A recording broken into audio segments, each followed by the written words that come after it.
Hey, everybody. Welcome back to the Deep Threads podcast. I'm your host, recovering journalist Dean Balsamini, coming to you from the cozy confines of Cedar Beans Coffee Joint in the great state of New Jersey. It's my pleasure tonight to have Olympian Bob Giordano, a member of the U.S. Summer 1980 Olympic team. Bob's hopes and dreams, however, were dashed when the U.S. boycotted the Moscow Olympic Games in 1980. Welcome to the show, Bob. Thank you. Pleasure being here. So, do you feel melancholy right now that you see the Olympics are going on? Does it kick up memories? And does this time of year conjure up memories of what happened in 1980? Well, it's been 46 years, so it's a little bit easier as time goes on. But early on, I have to tell you, 84, 88, 92, it was difficult to even think about the Olympics. If you could recount, what happened, the process of what went down, how, why the U.S. boycotted the games and the political strife that was going on at the time. Well, certainly I was not on the inner circle with President Carter. I don't know exactly what their thought process was, but I do know from what we were told and what I've read and from hearing almost on a daily basis from Don Miller and Robert Kane, the executive director and the president of the USOC at the time, that it was based on political considerations, obviously. My understanding is that sometime in December of 1979, American intelligence advised President Carter that there was a buildup of Soviet troops along the Afghan border. It's my understanding there was a Soviet propped-up president of Iran at the time. There was a lot of dissent, and there were, the Soviet Union wanted to quell that dissent. So they built up this military force, tanks, troops on the border. And again, it's my understanding, I was not privy to it, that President Carter, through his envoys, I believe Cyrus Vance and Brzezinski, who was the Zbigniew Brzezinski, the security national security advisor, when he inquired about what was going on to the Soviet Union, he was told, "We're just going to show some force. We're not going to invade them." And it was, again, my understanding, the very next day, the Soviet Union invaded December 27th, 1979. That was in December of 79, yes. Again, I was advised, I was told that Jimmy Carter was extremely upset about being misled. Frankly, I don't know who would advise an adversary that they're going to invade a country. I don't know if he should have been so surprised, but again, I'm not a political leader, I'm just an observer. But he was very upset, called in his advisors on the National Security Council, and there was a lot of debate. This was not a clear-cut, we're going to boycott the Olympics. Right. I would say virtually half of his staff, including Cyrus Vance, Secretary of State, said that was a bad idea, but Leonid Brzezinski, the national security advisor, was very hawkish on the Soviet Union, and he convinced President Carter that the thing that would hurt the Soviets the most and bring them to their knees, so to speak, with respect to this military incursion was to boycott the Olympics. Now, what was going on in your life at the time before, what stage were you at in your Olympic? Well, I guess every Olympian or everyone who aspires to be an Olympian has a different story about how they got there. For me, mine started actually 20 years earlier. I was about 9 years old, and I saw a reel. I'm trying to recall, I could see it in my mind vividly. Wilma Rudolph. Her legs were flying down the track in 1960. I think it was in Italy. And I was just wowed by that. And I said to myself, I want to go to the Olympics. And it was 20 years. It was in the back of my mind. I never knew if I'd have a chance. I tried other sports. I wrestled, but I was not a very good wrestler. And there was not any other sport that I got involved in. That was an Olympic sport. I played baseball, I played football. Right. So I didn't think I had much of a chance to make an Olympic team. One day, after having wrestled my freshman year at Fairleigh Dickinson University and getting my tail handed to me, I realized I either better get a lot stronger or I better look up another sport. So I walked into a local gym in Belleville. I lived in Belleville. And this was a dark, old gym, a lot of old metal plates. And I saw all these guys in the far corner lifting what looked like very heavy weights. I walked in on the other side of the gym, did a few light curls and overhead presses, and I didn't know what I was doing. I never lifted a weight in my life. I was 19 years old. I was 156 pounds. But I went every day, and I just kept going every day, trying to get stronger so next wrestling season I wouldn't get my tail handed to me again. But then as time was going on, I heard these weights crashing on the floor, and I saw these huge guys just throwing weights up and down. And I started to get curious about what the hell they were doing. I had never seen Olympic weightlifting before.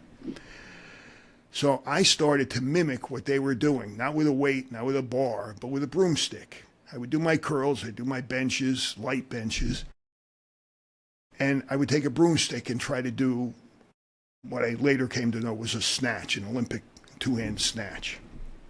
And I'm in the corner by myself. They're 75 feet down the other end of the gym, and they don't even know I'm there, except one guy.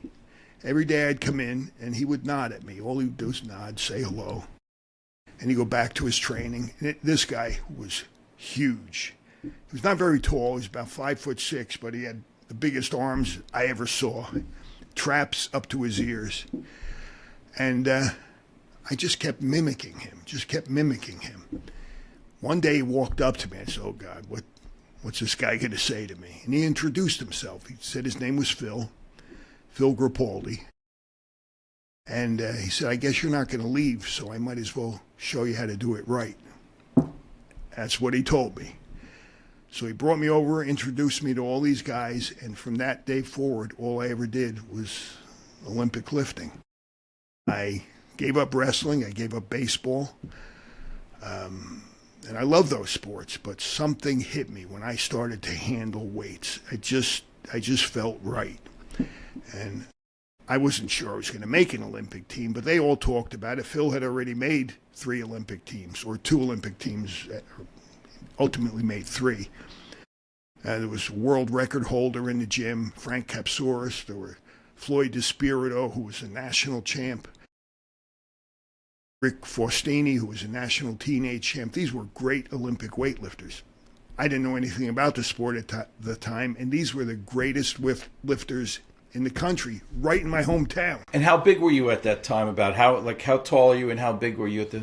Well, I was about 5'9", 5'10", and I weighed about 156 pounds. I never grew until I was 21, 22. I ended up being 6'1", and ultimately made the Olympic team as a 242-pound weightlifter, 110 kilos. So, all in all, how many years did you toil before you made the Olympic team?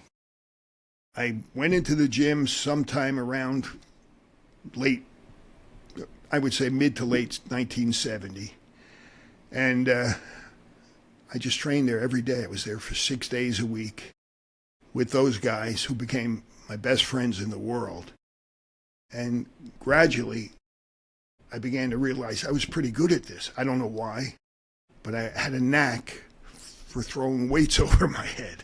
And I got better.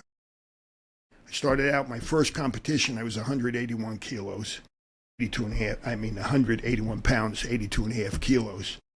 Still skinny, but I was getting stronger. And I realized I wanted to make an Olympic team. These guys talked about going to Olympics, going to World Championships, going to the Pan Ams, being national champions. It didn't seem unrealistic to me anymore. Right, they were right so close. All the guys around me, that's what they were doing. So I said, I could do this. And I just believed that I could. I knew it would take time. I did not expect to make the '76 Olympic team, although I did go to the trials. But I had in my heart, in my head, that I was going to make the 1980 Olympic team. And what was your personal best?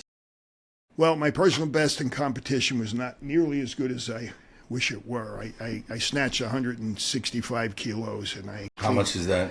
It's about 365 pounds, and I clean and jerk 462, I think, 210. In the gym, in training before the Olympic trials in 1980, on several occasions I snatched 175 kilos, about 384. And when did you find out you made the team? Would you remember that day that you qualified? What was that like? It was awesome. Now, again, I spent 10 years trying to make this team. And in fact, there was an incident that sort of spurred me on. I was motivated internally anyway. But there was a football player, really good football player, who played at Rutgers, went on, made a taxi squad in the NFL for a year or two, ended up having a career in Canada with the Alouettes. He was a pretty good football player, Steve Ferrighelli. And he worked out with us, but he wasn't an Olympic lifter. He did his benches, right, his curls, his squats, everything the football players were doing at the time. So one day I was running around the track with another weightlifter, and Steve came running by us, and we were talking, the other lifter and I, and we were talking about making an Olympic team. And I told him, and this was probably in 1973, 74, I said, I'm going to make the Olympic team someday. Steve heard it. And he turned around and looked at us as he was running by. He said, you're going to quit in 2 weeks. Wow. Nice guy. Inside, I was so furious. We became very good friends. I was so furious. I said, I will never quit. I'm going to make the team. Right. And I just kept going. And Steve had a great career. We were good friends. And I reminded him of that years later. We both made the Belleville High School Hall of Fame. And I reminded him of that at the speech. We were inducted at the same time. I said he was the reason why I kept going. So fast forward now, my recollection, according to my notes, so it was January 20th, 1980, when Carter flirts with the idea of boycotting the Olympics on Meet the Press. Right. So he did it on TV. Yeah. When did word filter to you about that? Well, we didn't have social media then. But we did have the news, and I believe it was almost immediate, right, that the athletes in Colorado Springs. Now, remember, at that time, I was in Colorado Springs at the Olympic Training Center, training for the Olympic trials and hopefully the Olympics. When we heard that, we had a huge meeting in the cafeteria. Virtually every athlete was there from all the sports who had been living out there. And we just said, what do we do? So, again, Robert Kane, Don Miller, they came and talked to us, and they said, don't worry, we're going to go, keep training, don't stop training, we're going to the Olympics. Day by day, they kept saying that to us, encouraging us to keep going and, continue to work out. Were you able to keep your focus at that point? Was it always kind of in the back of your head now after that? Well, I got to tell you, I went there in September of '79. To train for the Olympic trials. And I was very focused at that point. All I had to do was lift weights, train, run. They gave me all the good food to eat. It was a perfect environment to train. In between September and January 20th, that's all I did was focus on training. When that happened, it started to distract all of us. We were concerned. We were worried, all of the athletes. 10 years, 12 years, 15 years of training could be out the window. So I think we had a meeting right after that press conference, or Meet the Press, whatever it was. We saw the reel on television where he'd said we might be boycotting the Olympics. Don't forget, they had invaded Afghanistan almost a month earlier. We didn't know what to do, but we kept getting assured that we're going to go, don't worry about it. So after that, then Carter set a deadline for February 20th. What was your reaction, like you seeing this thing now getting closer to reality or to a possibility? Well, now, our Olympic trials were, I believe, in June 6th or 7th, and the Olympic Games were in July, August. So the time was getting close. First of all, I didn't know if I was going to make the Olympic team at that point. We hadn't had our trials. Some of the teams already had their trials before the announcement. Most had their trials scheduled after that January 20th announcement. But when he announced a deadline for the Soviets to withdraw from Afghanistan as of February 20th, we knew we were under the gun. And we did everything we could to try to get the American public to back us up and try to tell the administration this was a wrong idea. We held press conferences. We were interviewed by every magazine, every newspaper in the country. We were on different television shows. And we did everything we could, but the American public really wasn't behind us. There were some, but the vast majority of Americans really didn't care about.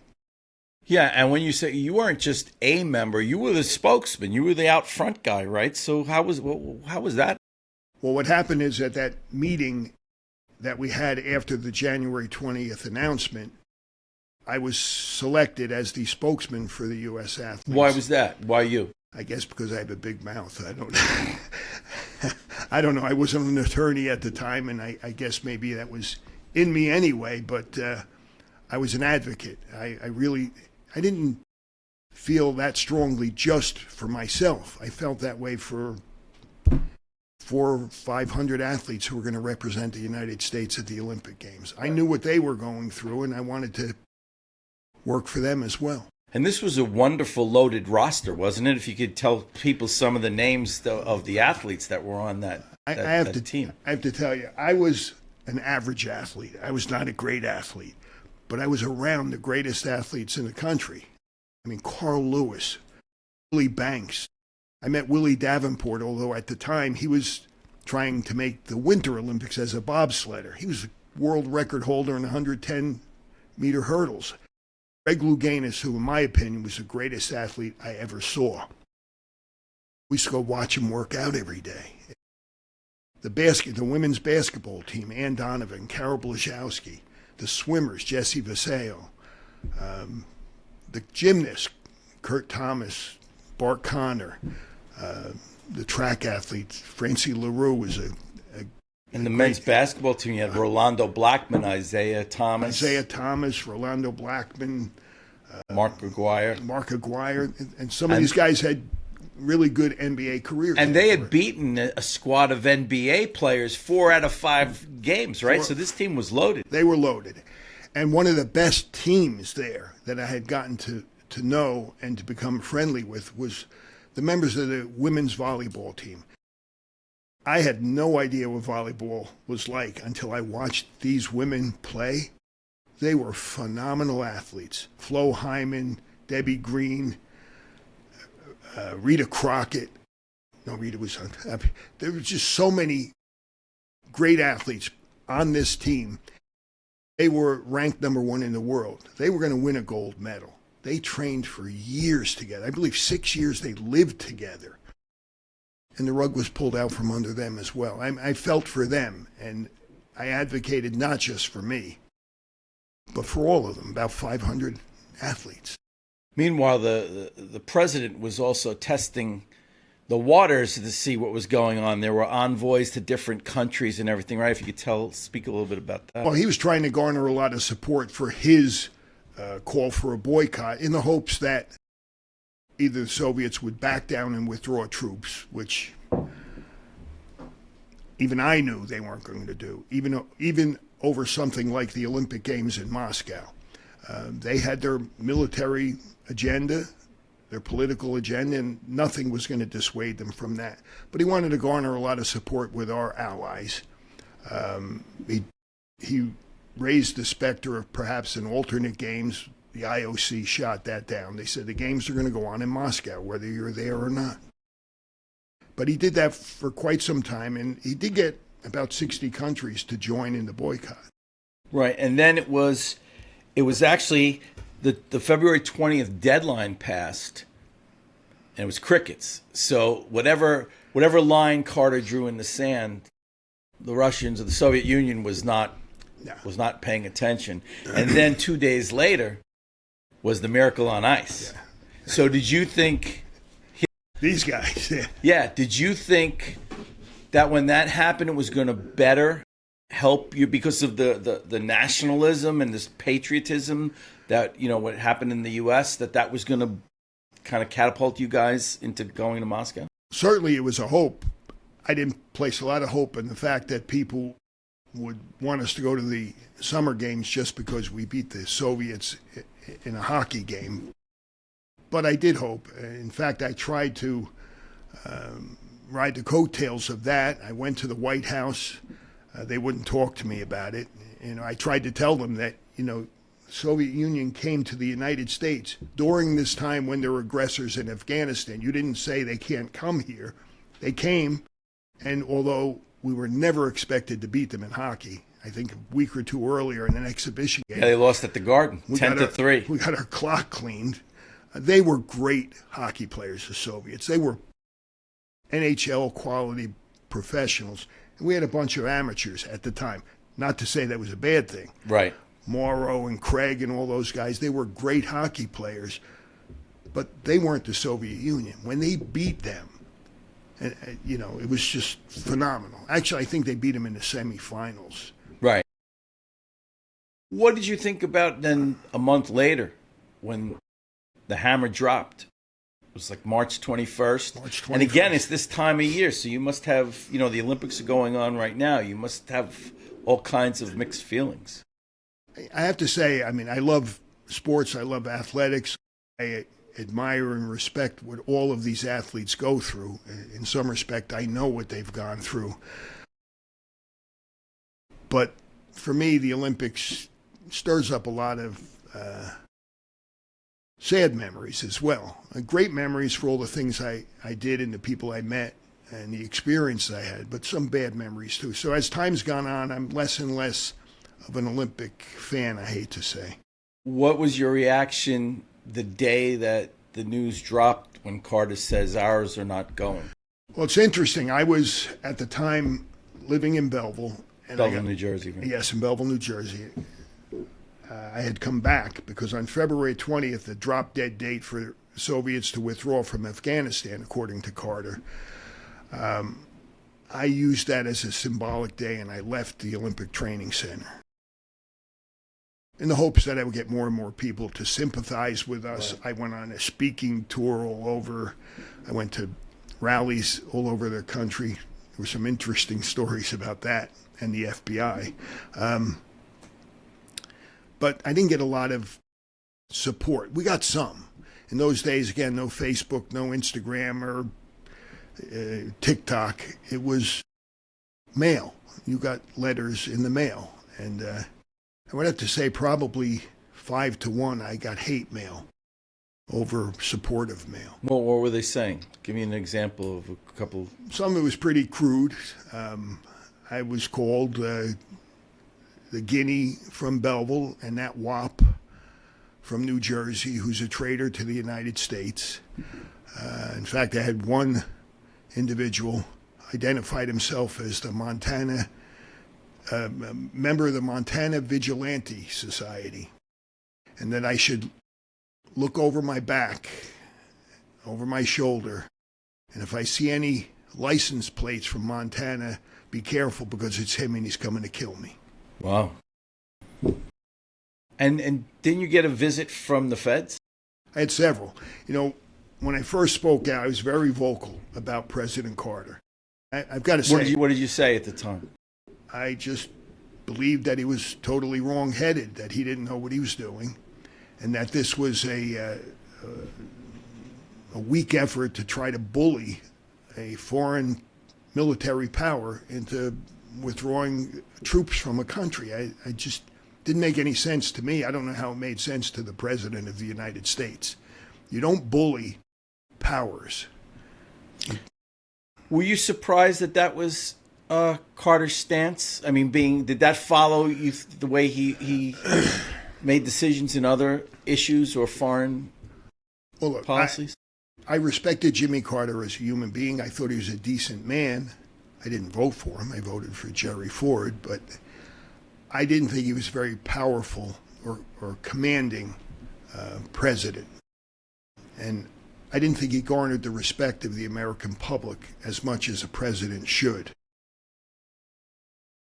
In fact, I think one of the reasons why they boycotted the 1980 Olympics is because my understanding is that Brzezinski, when he spoke with Carter about what do we do to get the Soviets to back off, it wasn't don't export wheat to the Soviets anymore, don't send scientists there to help them anymore, don't have Mack truck factories building farm equipment there, but boycott the Olympics. They saw that as the way to bring the Soviets to their knees. And again, I thought it was wrong-headed, and I think history has shown that it was wrong-headed. So we didn't hit them where they lived, basically, the Soviets. That wasn't going to do anything. The Soviets were a military power. The Olympics was a showcase for them, but it was not their cause. It was not what they existed for. They wanted to conquer other areas in Eastern Europe. And what was the mantra of the rest of the team? Like, in other words, the spirit of let's go over there. You have mentioned this before. What was the way you felt about it? Well, in fact, we were invited to a press conference with, at the time, WNEW News, I believe, Jerry Eisenberg and John Dockery. They came and they interviewed us. And the athletes who were there, members of the various teams, handball, water polo, track and field, some of the weightlifters, almost to a person we expressed that we thought the best way to show the Soviets that the way to live as a nation is American, by going there and, as I said, kick their ass. Yeah. That was the old Sports Extra team that you're talking about, Dockery and Eisenberg. Yeah. And how about, were you shocked by the reaction to it, that you were getting death threats and that people they thought you were a communist? Well, I got called every kind of name. Communist, guinea, wop, traitor. And after a while, I got used to it. Unfortunately, however, my mail was starting to be opened by other personnel. I couldn't even open my own mail after that. I guess out of concerns for safety. But because I was so vocal about the president, and I never said anything disparaging about him as a human being, I just thought he was a very weak president. You just criticized him on the issue. Yeah, I criticized him on the issue, which I'm entitled to do as an American citizen. So the FBI came to visit me out in Colorado Springs. And what'd they say? They wanted to know what my motives were and why would. And I said, "You guys don't. You're here at the training center. I've trained for 10 years to compete in the Olympics. That's my motive." I think they understood, but they just had to cover their bases and do what they had to do, make sure I wasn't some crazy nut. So they didn't try to intimidate you or anything, or they were just kind of the messenger in this thing? Not at all. No, didn't do that at all. And I was visited again by the FBI sometime later in April, May, after I had gone back home to Belleville, because I was going almost every weekend to some kind of a rally, some kind of a demonstration to try to garner more support for opposing the boycott. And we had a lot of people at these rallies, and I didn't know at the time. Any famous people, like, celebrities or anybody coming out in support, do you remember? Not famous, other than who became or were famous athletes. I mean, Edwin Moses, for crying out loud, one of the greatest track athletes of the time, spoke a lot about it, and he just couldn't understand why you would use athletes as a political pawn. How did you feel as an American citizen at the time? That, in other words, you trained, you had made the Olympic team, this was supposed to be a patriotic endeavor, and they're calling you a communist. Did you question, like, what the, Yeah, I didn't understand where they were coming from. In fact, it reminds me of the first USA team I was selected for. I think it was 1978 or 77 or 78. And at that time, they would mail your equipment to you, your uniform, your other equipment. When I got it, I was maybe 26, 27 years old. I was so excited. I was in my driveway, and I took the USA jacket, the warm-up, and I put it on, and I just felt so proud. Not just that I made a team, but that I was going to represent the United States. It meant a lot to me. Right. While this is going on, did you feel it was futile, or did you think at this point that there was a shot that you can reverse this? Was there any signs of turning this around? Well, we always had hope. We're athletes. I mean, right, until the game's over. Until it's over, right. we think we have a shot at it. That's the nature of being an athlete. But, we didn't have a lot of good signs. But who was the best? Who was the athlete maybe that spoke up that you thought might able to turn the tide? Because you said you have some of the great athletes in the world and people with... I was an average athlete. I just happened to do okay in a sport. I was not a superstar. But when they don't listen to Carl Lewis, and they don't listen to Willie Banks, and they don't listen to Edwin Moses. They didn't listen to Muhammad Ali either. Muhammad, although he wasn't on the team, but he had been. But I mean, they're not going to listen to me. But I was out there trying just to get ordinary people to understand what we went through and what it would mean to us and what it would mean for the country if we did go. Right. And how futile it was to think that was going to affect Soviet Union policy. But you were fired up and you were pissed off, right? So I was pissed off. So that's what I'm saying. But the thing was, you've told me on a number of occasions you wouldn't carry this with you. Didn't you tell your teammates to let it go? Yeah, well, look, sports is a part of life. And I coached for 26 years after I retired. Not right away, because between 80 and 96, I didn't even want to look at Olympic sports. I never watched an Olympic Games again. In fact, one of my best friends in the sport medaled in 1984. I didn't even watch him. I just was so done with the Olympic movement. In 96, I got a little invigorated again. It was back in the United States, and I had a young man who asked me to start helping him learn how to do Olympic lifts. So I started to get interested again in the sport. And from 96 until a couple of years ago, I coached for 20 years. So tell me then about the bittersweet moment when you didn't go, and the same administration that basically told you can't go to the Olympics invited you to the White House. Tell me about that. Well, there were a couple occasions. The first one was on that March 21st date when he had a press conference, when Carter had a press conference. I got a call at my home from, I think his name was Jody Powell, press secretary, and he invited me to a press conference where the president was going to speak about the boycott. My first question was, can I talk? And he said, no, you won't be able to talk. I said, well, then I'm not coming. Did you feel like you were being used as a pawn twice?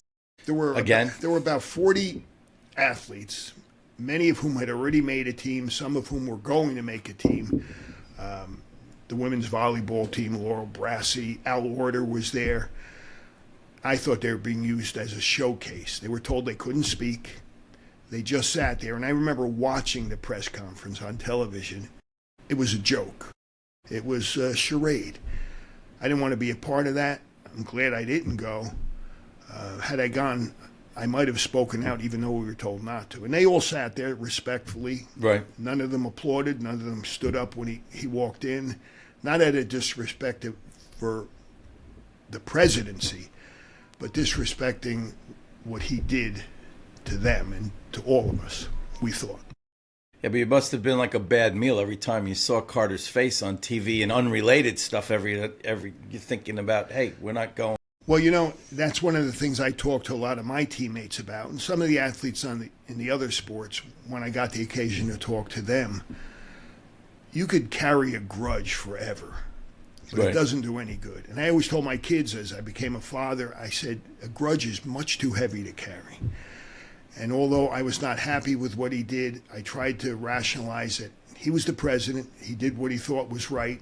I do believe he did what he thought was right, although it was absolutely the wrong thing to do. There was no question.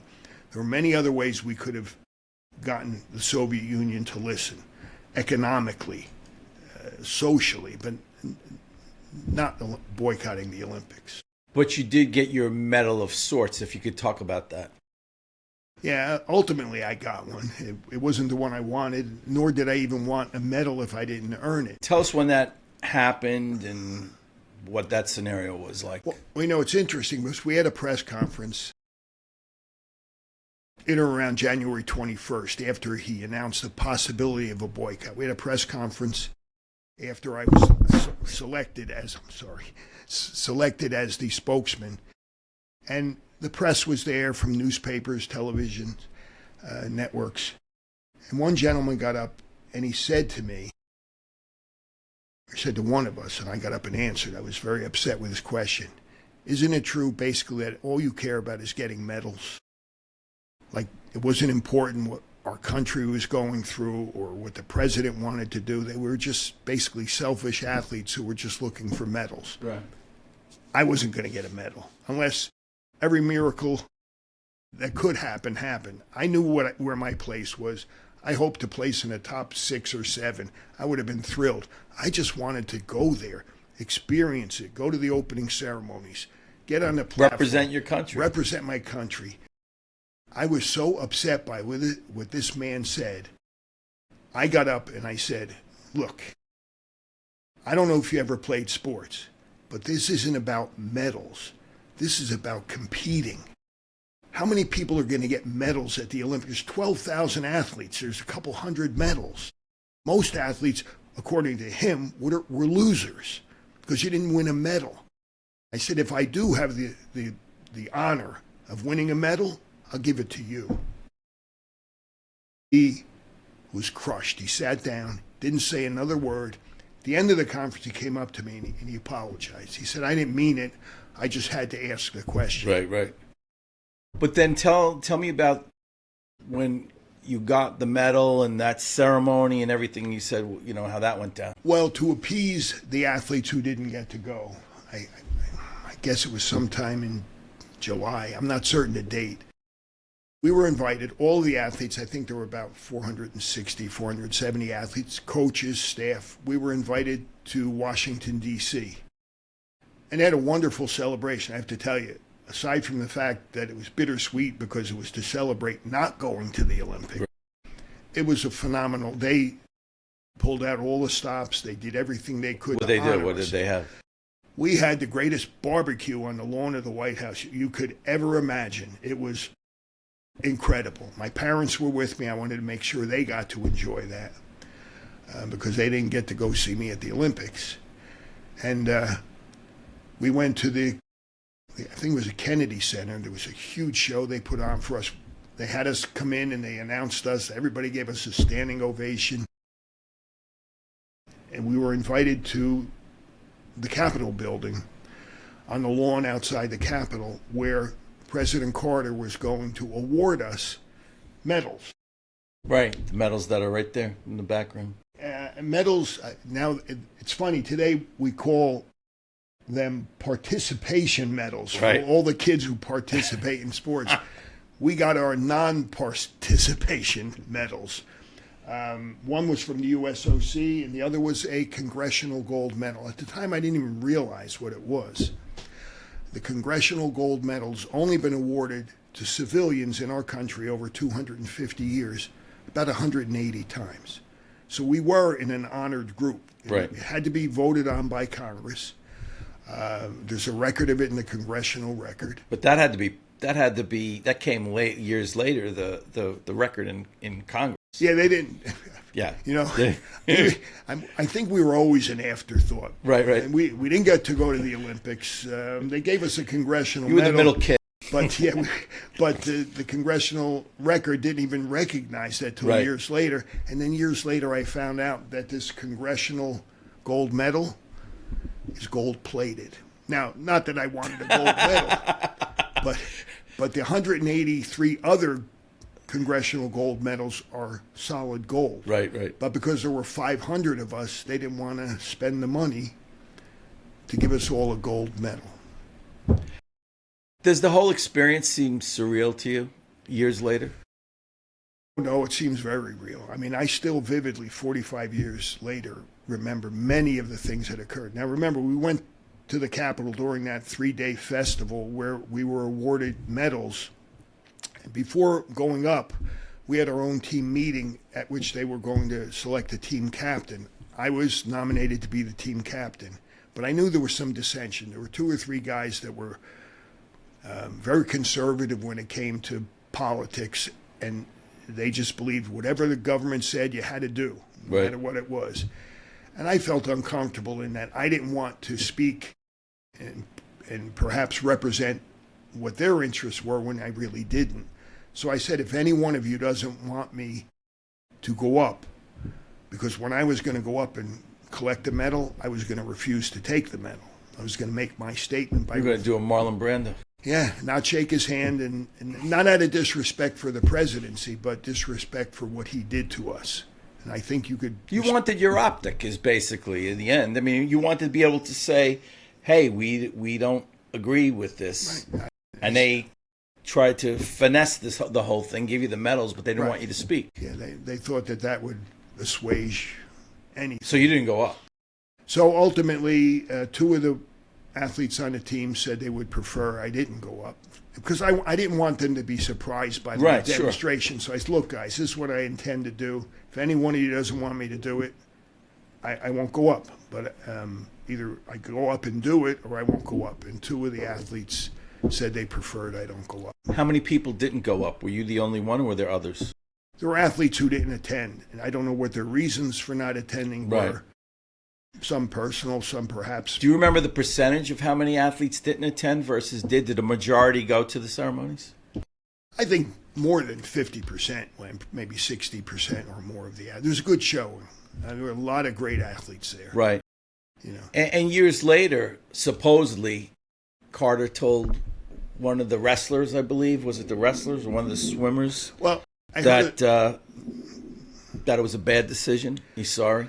Well, I never heard President Carter ever apologize or say it was the wrong thing to do, but I did hear that he had spoken to an Olympian, I think Jeff Blatnick, was a gold medalist in 1984. He met him years later. What was his sport? He was a wrestler.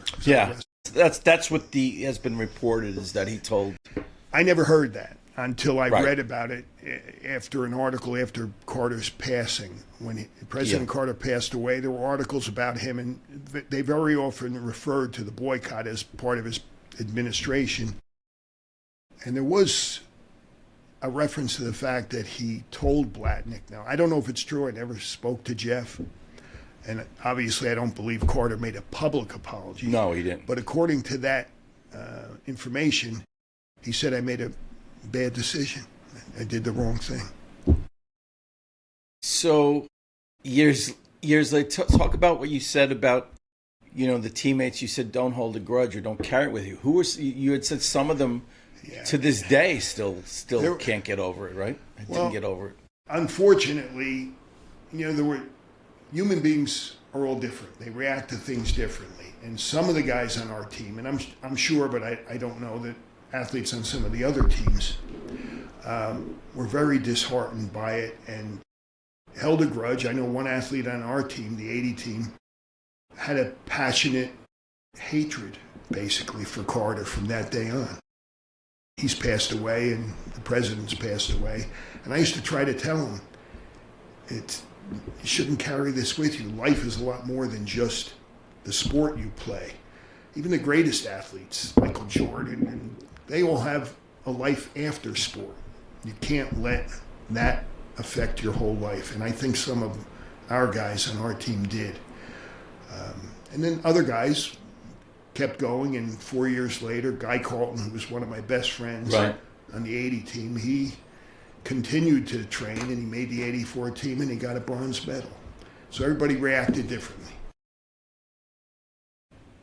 Would you say that, if you were to be able to have met Carter in the years after, you have told me before that you held no ill will towards him. Yeah. What would you have said? Pretty much what you've been saying, just that you got it wrong, like a bad call by an ump. He heard everything that I had on my mind because I said it. You said it. I wouldn't have said anything. And you never spoke to him about the issue ever? He never, either personally, through a statement or anything to you? There was an interesting time on January 21st. We had a press conference in Colorado Springs. I got up and I talked about this potential boycott. And I said it's basically a symbolic gesture that wasn't going to amount to much. The next day, Carter was on the news, and he said, this is not a symbolic gesture. So he did respond to me, I think. Right. But he didn't respond directly to me. So meanwhile, fast forward from 80, 4 years later, the Soviet Union, or the Russians, boycotted the 1984 Olympic Games in L.A., and they ended up staying in Afghanistan for 9 years. 9 years. 9 years. So I used to joke with people when they talked about, oh, you were one of the athletes who boycotted the Olympics. And I said, yeah. I said, but President Carter thought it was the way to get the Soviets out of Afghanistan, and he was right. It took 9 years, but he was right.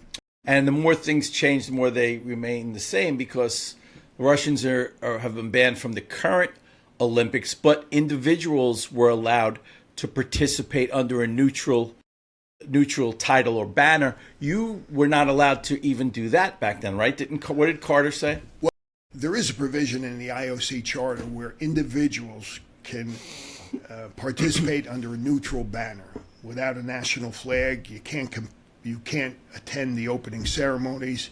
Your medal, if you got one, wouldn't count towards the medal standings for a nation. Right. But you would basically get the opportunity to participate. We had that opportunity then, except for the fact that when we rumbled about maybe some of us were going to do that, we were told in no uncertain terms, we're going to revoke your passports. So it was basically, you're not going. Yeah, you're not going. But again, as you say, you didn't let that moment, that rejection or that boycott define you. You went on to be a judge, and you also are enjoying cooking and other things in your life these days. What are you doing these days? My favorite passion, aside from my family, my wife, kids, and grandkids, is cooking. I love to cook. But again, and I did coach for 25 years or so, and I coach a lot of top caliber national and international caliber athletes. And I always told them from the beginning, when they started to train, weightlifting is a part of your life. It's not your life. And that's how I always viewed it. Weightlifting was a part of my life, a very good part of it. I enjoyed it. I made a lot of good friends, a lot of great experience. I traveled all over the world. But it was only a part of my life, and I left that behind after the boycott. What was the most interesting place that you visited of all, in your travels? Or what places are you particularly fond of? I've been to Moscow. I've been to Shenzhen, China.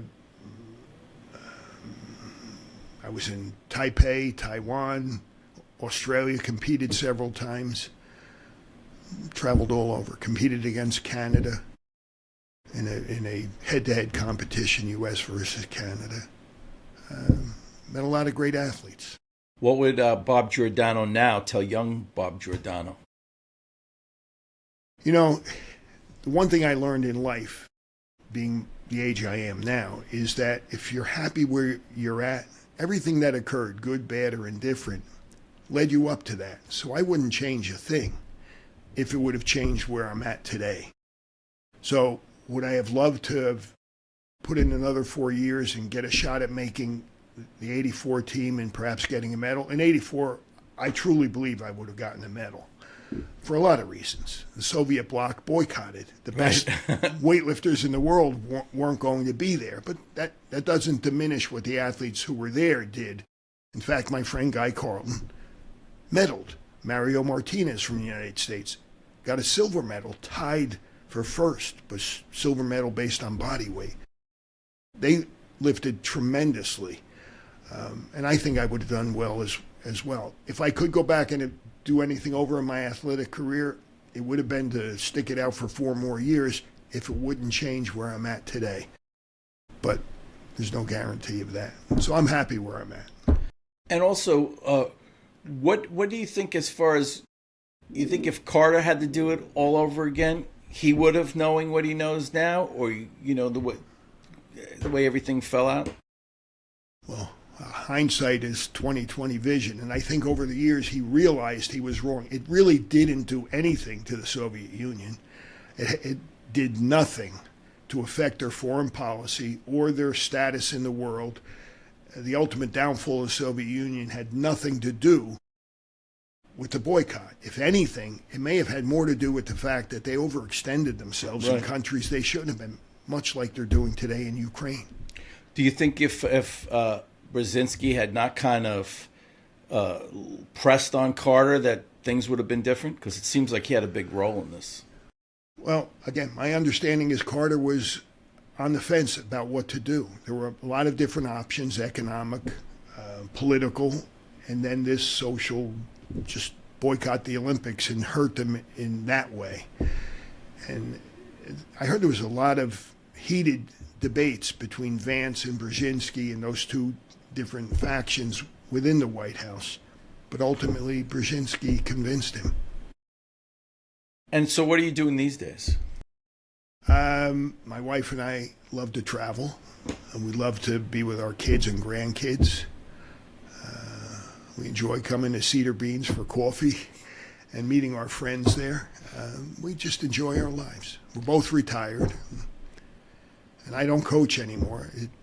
That was a lot of work, and I did 25 years of it. I gave back to my sport, and time to move on. And also, wasn't your daughter at the Olympics this year? One of my daughters has she got a new job working for Discovery Global, and to meet some of the staff, she went to Milan and got to see some of the events. And you didn't dissuade her from going? No, I'm happy she went. She said she enjoyed it, and I'm happy for her. And if you had any advice for anyone looking to train for the Olympics or who have dreams of the Olympics, what would you tell them? Well, again, my dreams of the Olympics was fostered as a 9-year-old kid watching Wilma Rudolph's legs a blur going down the track. And it was just a dream. And when I started to lift weights in 1970, I didn't think I was really going to make an Olympic team. It took some time, and it took training with those guys, the best lifters in our country, for me to actually develop an Olympic dream. Now, I don't know if there's an athlete who wakes up when he's 7 or 8 or 10 years old and says, I'm going to make an Olympic team. Realistically, not many people are going to do that. And I didn't have realistic dreams of doing that until the mid-70s when I started to get better. And then I said, I could do this. So in the end, you are still proud of you are an Olympian. They could never take that away. Well, I mean, I went to the Olympic trials. I was selected to the Olympic team. There were, I think, 8 or 10 of us. I'm proud of what I did. Bob Giordano, thank you so much for your time. Thank you, sir.